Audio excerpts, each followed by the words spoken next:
इस वक्त हम श्रीनगर में हैं। लेजिस्लेटिव असेंबली के बाहर हम धरना दे रहे हैं, प्रदर्शन कर रहे हैं। और जिस तरीके से भारतीय जनता पार्टी के भ्रष्ट लोगों को बचाने की कोशिश की जा रही है, उनके जो एमएलएस हैं, उनकी प्रॉपर्टी स्टेटमेंट्स आरटीआई के माध्यम से मांगी गई थी एक एमएलए की, लेकिन उस एमएलए ने ये कह दिया कि मैं अपनी प्रॉपर्टी स्टेटमेंट नहीं देना चाहता, लोगों को दिखाना ही नहीं चाहता। ये उसके घर का कानून नहीं है, ये कानून हिंदुस्तान का बनाया हुआ कानून है। और इसमें ये कहा गया है कि जो भी आरटीआई के माध्यम से इंफॉर्मेशन लेना चाहता है, खास तौर पर पब्लिक मैन के बारे में, वो हासिल कर सकता है। लेकिन जिस तरीके से वो ये बनाए हुए है कि इंफॉर्मेशन वो अपनी प्रॉपर्टी की नहीं देगा, क्या छुपाना चाहता है ये हम पूछना चाहते हैं। चिरानी का विधायक है जो अभी हाल ही में बना है, अपनी प्रॉपर्टी को क्यों बचाना चाहता है, क्यों छुपाना चाहता है वो? जब हम एमएलए से, तो हमारे बारे में भी जब पूछा जाता था तो बार बार दी जाती थी प्रॉपर्टी स्टेटमेंट्स, बाकी एमएलए देते थे। लेकिन चिरानी का एमएलए ये कहता है कि मैं अपने प्रॉपर्टी स्टेटमेंट्स नहीं दिखाना चाहता हूँ लोगों को। इसलिए नहीं दिखाना चाहते, चोरियां की हैं, डाके डाले हैं, छुपाने की कोशिश कोई नहीं कर सकता है। ये इंफॉर्मेशन आपको देनी ही देनी पड़ेगी। हमने जब यहाँ असेंबली में आरटीआई लगाई तो उन्होंने कहा कि एमएलए ने इनकार कर रहा है कि मेरी स्टेटमेंट्स प्रॉपर्टी की किसी को मत दिखाइए। और आज हमें श्रीनगर यहाँ आना पड़ा है। यहाँ हमने जो सेक्रेटरी हैं यहाँ लेजिस्लेटिव असेंबली के, उनसे बात की है कि प्रॉपर्टी स्टेटमेंट्स जो हैं वो एमएलए की आप रोक नहीं सकते हैं कानून के मुताबिक। और जिस तरीके से इन लोगों को एक अलग ही ट्रीटमेंट दिया जा रहा है, भारतीय जनता पार्टी के लोगों को, जितना मर्जी भ्रष्टाचार कर लो, कोई पूछने वाला नहीं है आपको। हम पूछेंगे और जवाबदेह बनाएंगे। और जो जो आपने इरेगुलरिटीज़ की हैं, ओमिशंस किए हैं, कमीशंस किए हैं, फ्रॉड्स किए हैं, उनको जनता के सामने हम लाएंगे। ये याद रखिएगा, ये जवाब आपको देना पड़ेगा।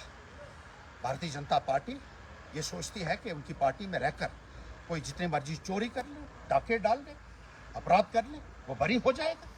लेकिन यहाँ कानून भी है, उस कानून के मुताबिक हम प्रोसीड करेंगे और इन दोषियों को किसी भी हालत में छूटने नहीं देंगे।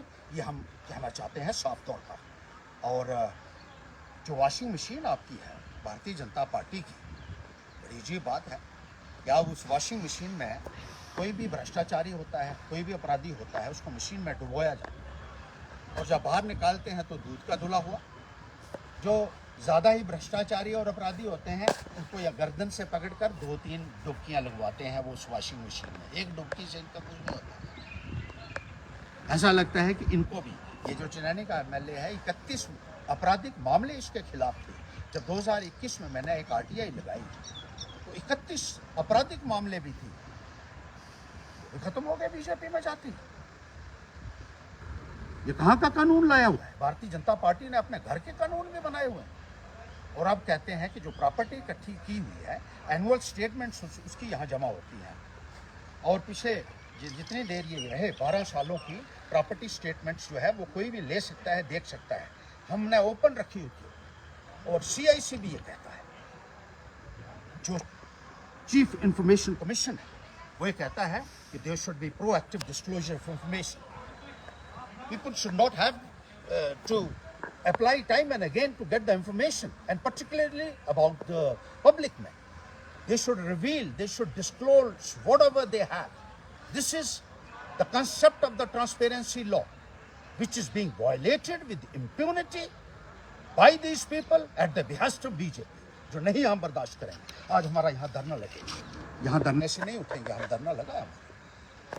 अपोजिशन को दबाया जा रहा है भारतीय जनता पार्टी द्वारा। लाल सिंह जो एमएलए रहे, MP रहे, उनको फिर से ईडी ने कहीं दरख्वास्त दी है कि इनकी जमानत को रद्द किया जाए। जो अपोजिशन में बात करेगा उसको आप दबाएंगे, डराएंगे। हम कहते हैं ठीक है, अगर कानून कहता है उसके मुताबिक चलिए, लेकिन कानून तो भारतीय जनता पार्टी वालों के लिए भी है।